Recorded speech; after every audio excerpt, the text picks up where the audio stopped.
Riley, you find yourself wandering through a dark forest. The moisture in the air increases with every soggy step you take. It's silent, but the silence feels loud with uncertainty. You hear a twig snack behind you. You turn, finding. Well, what do you find? Well, I guess that's what we got to talk about today. That's exactly right. Welcome back, everybody, to Bard and Barrel.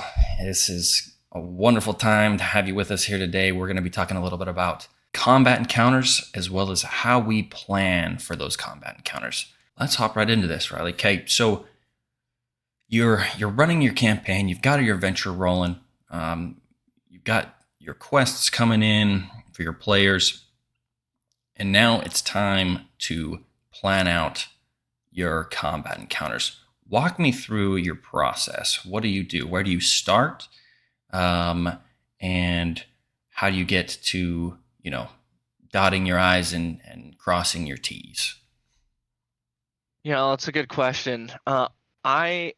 In D&D, when I first started, I was very intrigued in character building. And since then as if you've watched a lot of our other videos, you would know I build many characters when it comes time for me to actually play. And so when I DM and I go about prepping combat encounters, I think a lot about the composition of my party. If I have, 7 or 8 people, if I have 3 people, if I have 2 people, I think it varies, and definitely depends on who's in your party. If you have just a bunch of wizards, you're gonna prepare a little bit differently than if you had a nice, well-balanced party. And so I definitely pay attention and make sure that I know what my characters are capable of at what level they're at, because that will totally depend what and how I go about preparing. And I start with the environment. As Christian kind of described earlier, it's setting the scene and making sure that the environment matches the combat. Um, as well, apart from the characters and the players and what they're capable of, making sure that aesthetically you don't have a random yeti in the middle of a swamp. That would be kind of awkward. You see a Yeti Snakes. Yeah, it's cracking like, the twigs behind you. He's like, "You wait, want a what? hot dog?" What? Why are you here? What are So you doing here? Yeah. I want to make sure that it fits and matches the aesthetic of the area that they're in.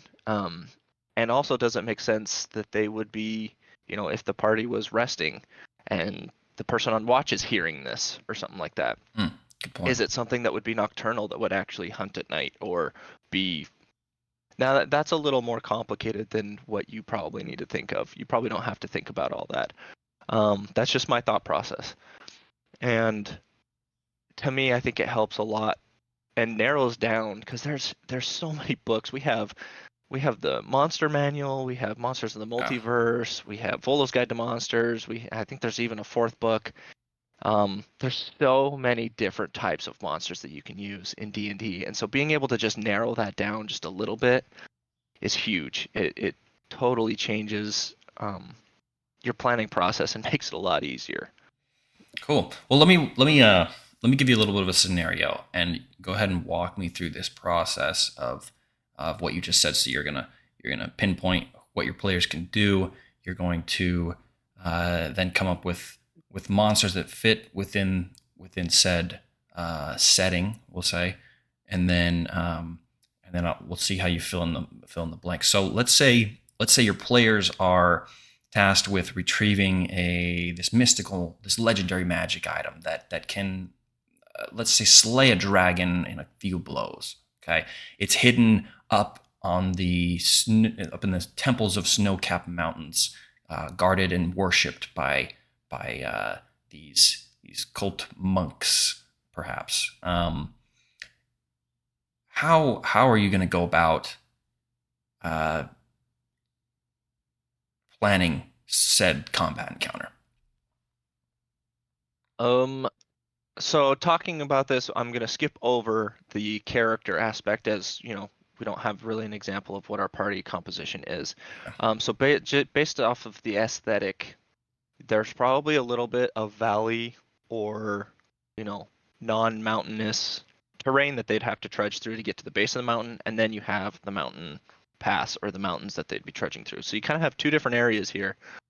And depending on your campaign and how this is set up, I'm going to say that this is like a jungle that they're going through first, and then probably just the mountains. And so with those two areas, you can have, a vast array of different monsters or even people. You probably would have less people in the mountain pass as you would maybe in the jungle area. Maybe there's a barbarian tribe that kind of lives in their Amazonians that kind of live through there. Maybe they're not hostile, but they could create some social encounters, or maybe even just kind of scare encounters that could possibly lead to combat, depending on the player's actions. Along with spiders, or snakes, maybe even some bigger animals like hippos or alligators, maybe even panthers. And then moving into the mountain pass, I wouldn't populate this all that much, because if any of you have lived in a mountainous area, the difference in population of animals between mountains, and especially high mountains and valleys, is vastly different. There's a lot less of them, they're spread out more, and so I wouldn't make this super populated, but things like wolves, maybe a yeti, maybe even the monks themselves, maybe they have some sort of like spectral power that allows them to kind of mess with people within, kind of like legendary actions with some legendary monsters, that they can apparate, visions and mess with the minds of people that are approaching as kind of a defensive measure of their monastery. And so that's kind of my process moving I see. through that. So you're basically you're kind of walking through the adventure how you would see it plan out, and you're basically putting yourself in there, and you're looking around like, okay, now I'm in the jungle. What could I see? Mm-hmm. Right. So I love that. So and that's something I think that I definitely do is given whatever setting I'm in, that can narrow our options down greatly. Right. Like you're not gonna have you can cross off all the underwater stuff, right? You can cross off all the desert stuff, and kind of leave that stuff out of said adventure, each individual combat encounter through this whole entire adventure, right? Okay, yeah, Yeah, and I I know like that that. Yeah, you DM differently than me, like we stated before. So similarly, how do you go about prepping your campaigns, and how would this scenario of really like affect the way that you put things in and change things up? Would it be yes. different I at all? mean, not it's not too much different. So very similar to what your process was there, right? Like we've got an end goal in mind. Now, obviously, we need to fill up. Well, building adventures. You can take a look at the Dungeon Master guides. It kind of walks you through this, right? You've got your beginning, a middle, and an end, right? Your beginning has your hook. So I come up with some way to. I mean, we got to get the players out there somehow, right? So whoever's tasked them with this either wants it for themselves. Maybe the players need to use it because they've got to fight a dragon here soon or something, right? Some hook that's going to make the players like be engaged and want to actually go on that adventure, right? Then you got to fill the middle pieces. And so the middle pieces are like, all right, in something like this where perhaps there's not a lot of politics involved. It could be. I like your idea. I didn't think about like an Amazonian tribe or things like that perhaps they can meet on their way. But then you're filling up the middle pieces of that's where you're going to have a couple minor interactions or minor combat encounters alone. So it's exactly on my same level of thought. Like you got spiders, you got monkeys, you got all sorts of like monsters, snakes, things that can come out and challenge your players, chip away a little bit at their some spell slots, chip away at some of their HP, weaken them enough that like when they get to the final boss or when they reach that climax or the ending in a sense, it's going to be a challenge for them, right? So they know that okay, it's going to be difficult, but I should still be good enough that I can power through and accomplish the quest. So I think that like as far as that goes, we do pretty well on. So I want to swing back real quick though. Um, on the so you said that where you skipped uh, the player part, right? We don't have a set Mhm. party. Okay, walk me through your situation, because this is where I think we differ. Is I don't necessarily like, I try not to look too much at the players. I've got a bit of a theory that I'll get into um, after we hear from you, but I don't know if like I believe that, I don't know. I feel like the less I know about the players, the more I can be surprised by them or be uh, reactive to the situation that they put me in as a DM. But again, so walk me through your process of planning for a specific party. All right. Well, for example, um, let's do a nice, well-rounded party here. Let's say that we have, and I won't go into subclasses, Sure, sure. because that can vary widely. But let's say we We'd be have here a all day. paladin. Yeah, there's a lot of really good There's combinations out there too. some So good stuff. let's say we have a paladin, we have a wizard, we have a druid, and we have actually, let's say cleric. So paladin, wizard, cleric, ranger. Okay. Okay, well-rounded party.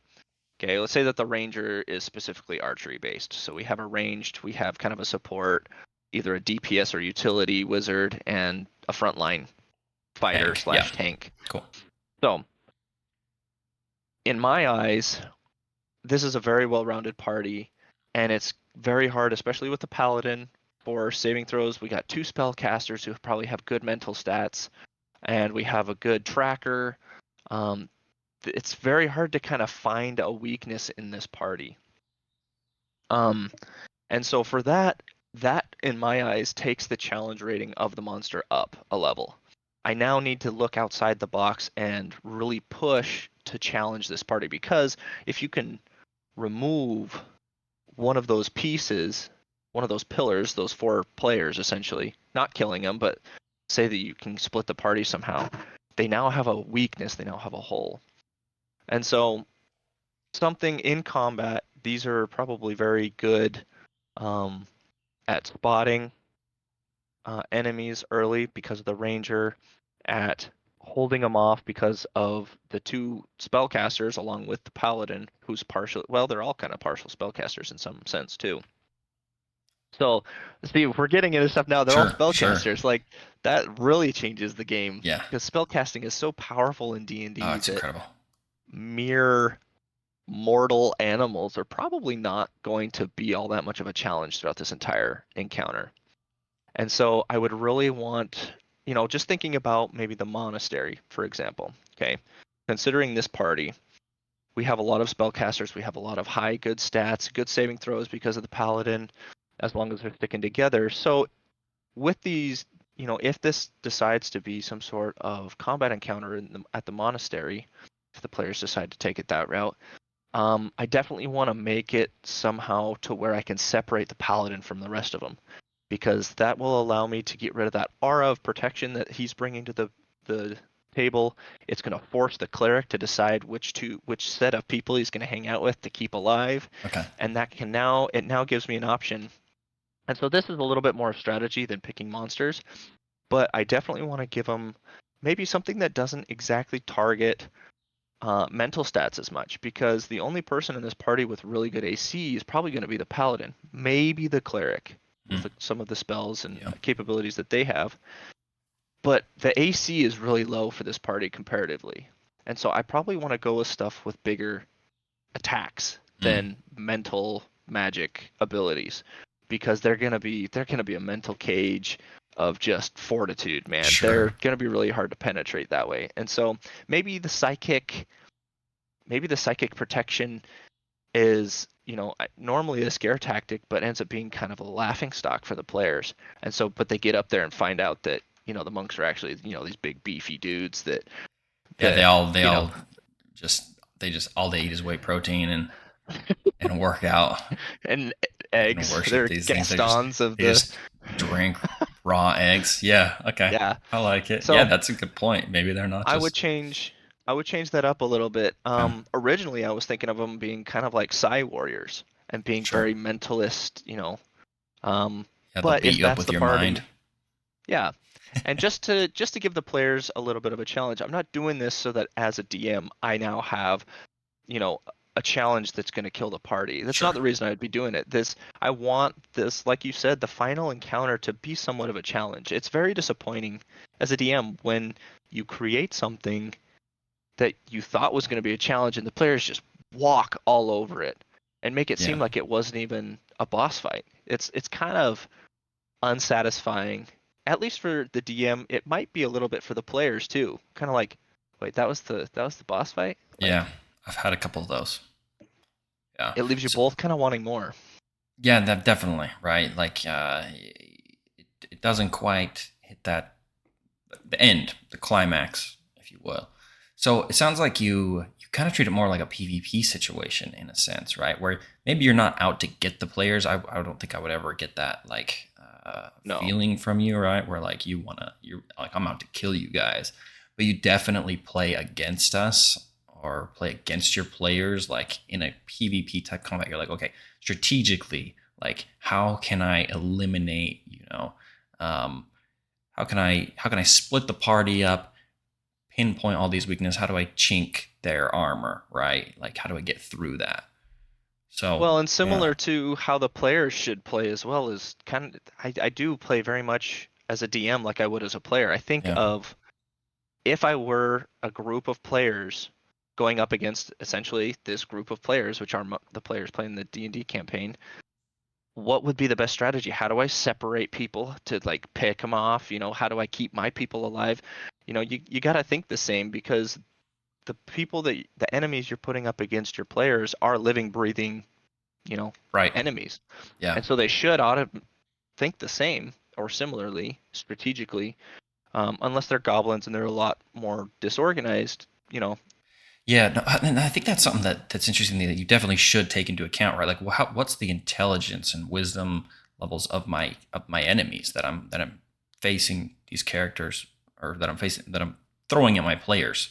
Um, because like somebody like a mind flayer is going to be a very different encounter, right? Like you're playing chess with that guy. he's Oh yeah. he's like he's moving pieces on the board. Like he's going to be a very difficult person to outsmart and like defeat. Whereas like if you got spiders, they just want to feed on you, right? Like they're just hungry, man. So like of course they're just going to keep coming in waves until you know you burn one of the big ones to the ground and the little ones start to scatter, or whatever it may be, right? So is that something that you take into account as well, like the intelligence or like the play style of your enemies? Yeah, now that you bring that up, I don't actually plan around that when I'm thinking about, Mm, the session beforehand. But during the session, a lot of times when I improv, I'll take into account their intelligence. It's like how much information, how smart would this person be, in this scenario to make this decision. And so for me, that's usually a last minute look at. Um, I definitely look at the stats for, specifics on their combat, but when it comes to the actual improvisation in the moment, I do look at that a little bit more last minute to decide whether or not certain things would happen. okay, I like that. So all right, so you've got your characters planned out. You want to know kind of like what they have in their arsenal. Then you can sounds like then you pick based off the setting, a little more like, all right, what are some people that, or sorry, what are some monsters I can use to accomplish the goal that I have come up with? Yeah. Correct. Okay. Or even, well, yeah, because you'll know the players technically beforehand. Hmm. At least for me, I'll build a campaign, the generic premise of the campaign, and then we'll build characters kind of right before it starts. But as you start to progress through the campaign, it's not like you have every single little bit of detail throughout the entire campaign fleshed out. Sure. Yeah. You have the first little couple encounters already planned out, and Right. so after that, the rest of the campaign can be planned around your party. And especially for the campaign that we're in right now, this was a campaign that I created and then said to you guys, hey, you guys probably want a good rounded party for this because this is kind of like the Olympic Games, essentially. You're gonna, Sure. if Yeah. you're all barbarians, you might struggle with this. And so, but Or just that was brute a little force bit it. different. Yeah, I mean, I as a DM, I would make it somewhat Just fit the possible if you square guys could. peg through the circle hole. Just Yeah. get in there, shove it Hey, as a through. barbarian, you could. Okay. Yeah, you probably could. Just rage. Okay. So yes, I do take into account that stuff. And I think most of that thought process goes into the final encounter, something that I really want to be a challenge. If I'm looking for just the side encounters on the way to the monastery, Hmm. I'm probably not going to think about that as much. I'll think more of the environment. Does it aesthetically fit? Sure. Um, because the things I'm putting in front of them at that point, like you said, is just to whittle them down. It doesn't have to be, you know, a deathly encounter every Every single single. time. Yeah, I agree. Your players need a win, and maybe it's good to get their heads, and really, really high up on that soapbox, Yeah. and then knock them down when they get there. Right. It's they need a win too. Okay. I like that.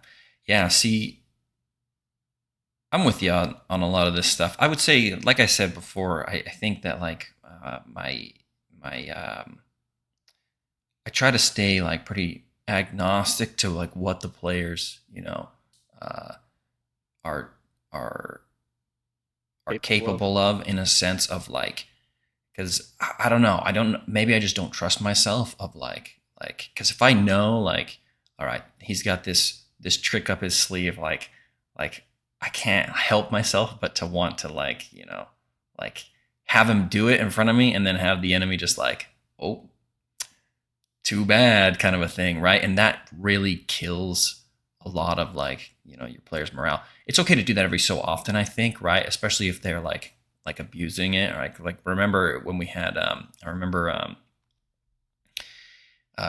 let's see, we had a monk in our campaign at some point. I'm trying to remember. I can't remember the class. You can definitely tell me, but he Is was this? he was shadow monk. He was like teleporting Oh, everywhere in the lightest little bit of darkness, right? And so he was a very difficult player to like keep down.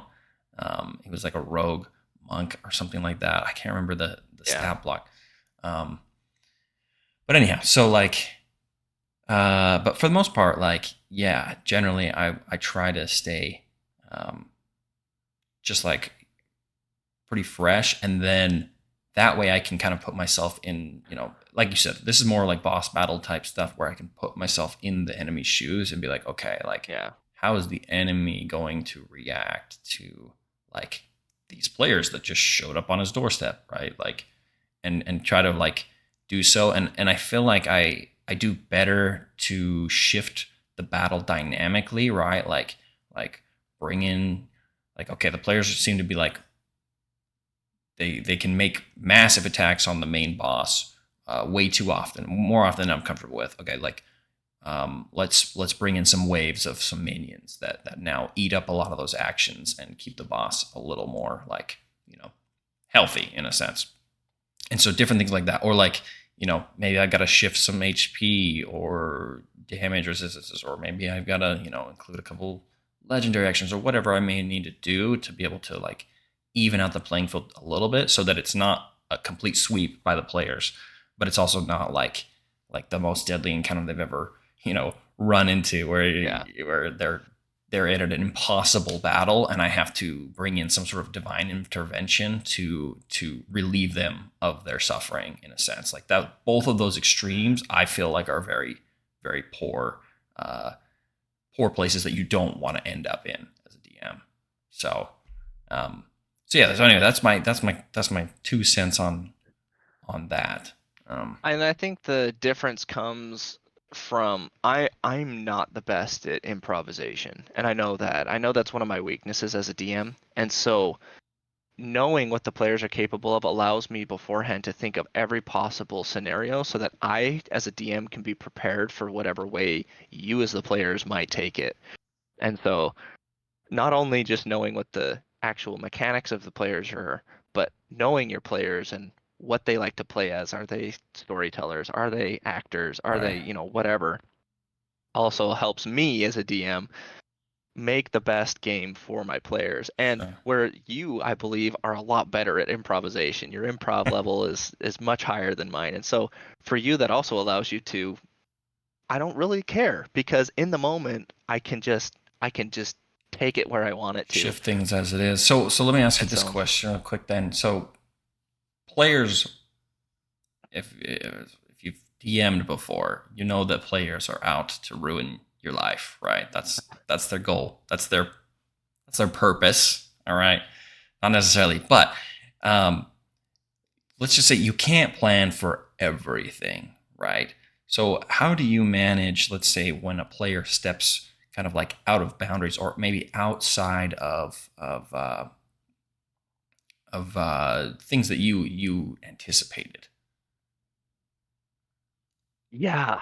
Um, when making a lot of the decisions for your campaign in your world, um, this is gonna be a hard one to explain, but try and keep everything a little bit generic.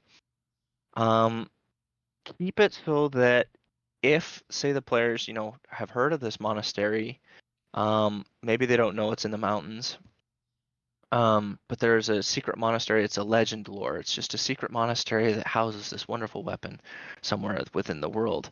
And until they actually decide to pursue that quest, if they decide to, then they start to kind of learn more about it and where it's at. But until then, it's kind of a legend, and but it's something that's probably pertinent to your campaign and moving forward. The players never decide to go after it. They never decide to look into it more. You can change that and house that generically and move it around in your world to place in front of players, to keep the campaign moving. Um, and so by keeping things a little bit more generic and not just baking everything in with a nail when you start the campaign, allows you to be a little bit more flexible. Um, and maybe the things that maybe this weapon is not something that they need, for the final boss or whatever. It might help, Yeah, but if they decide not to go after it, that's their choice. sure. Depending on how sandboxy you want to be, um, a lot of the pertinent information is something that you want to keep generic. I had, as an example, a campaign, a cultist campaign, where based off of the Princes of the Apocalypse module, and the players were in this town, found out that all the leaders of the town were kind of part of the cult that was nearby, or at least, conversed with them and talked with them and didn't really do anything about the cultists. And they ended up infiltrating this group with one of the players to get some inside information. And when they decided, after they came out of the meeting, they decided to just blow everyone up, like fireballs, flame strikes, they just mounted an assault Classic player move. on on the leaders of this whole town. Like they just Yeah. wiped out the council of this town, like just like that. And it was a panic moment decision. Completely threw me off as a DM. Um, and so moving on down the line, I had to kind of turn this into an investigation. The players decided to return to the town, and they had just found out that they were investigating the fact that everyone was murdered, and they decided to leave. But in this moment when that happened, there was a cave that was part of another quest that they decided to just not have anything to do with, that had some magic items that I really wanted to give the players. I had custom made a bunch of magic items for the players. And so in this moment, I decided to give these magic items to each one of these, high leveled, or not high level, but high octane members of this council, these civilians, kind of like heirlooms. And now, as they looted, these diplomats, they had these items. That's not exactly information, but it was something that I could move around Sure. based on what the players' decisions were and what they wanted to do. It was something that I wanted to reward the players with. Um, and I decided to move it to that point rather than keeping it a mystery over in the cave that they never decided to go visit.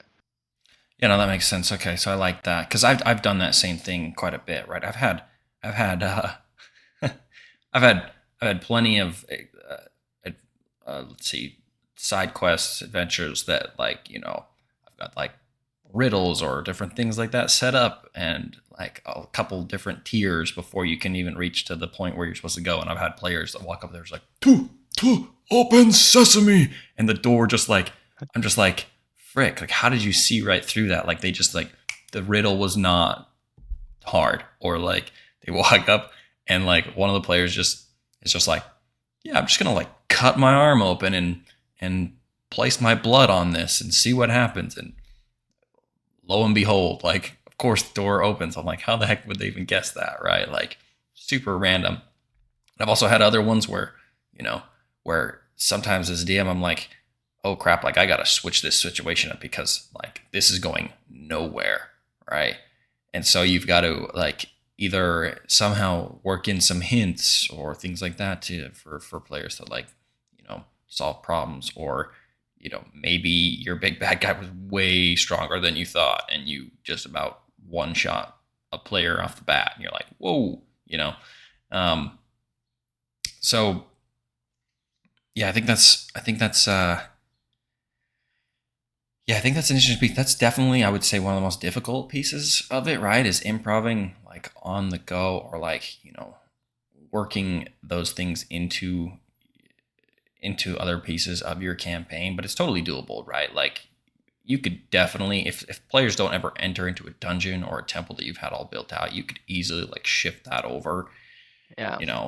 um, and do a little bit of construction, change the outside look, and be like, oh, now it's I don't know, now it's like a deep dark cave that you guys are going to for this one, right? And it's like the exact same layout in a sense, because like maybe there was an old like a bunch of Amazonian, a tribe that worshipped their god there, right? And it was the hammer god or whatever, something similar to that.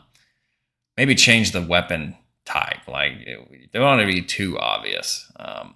But yeah, so that's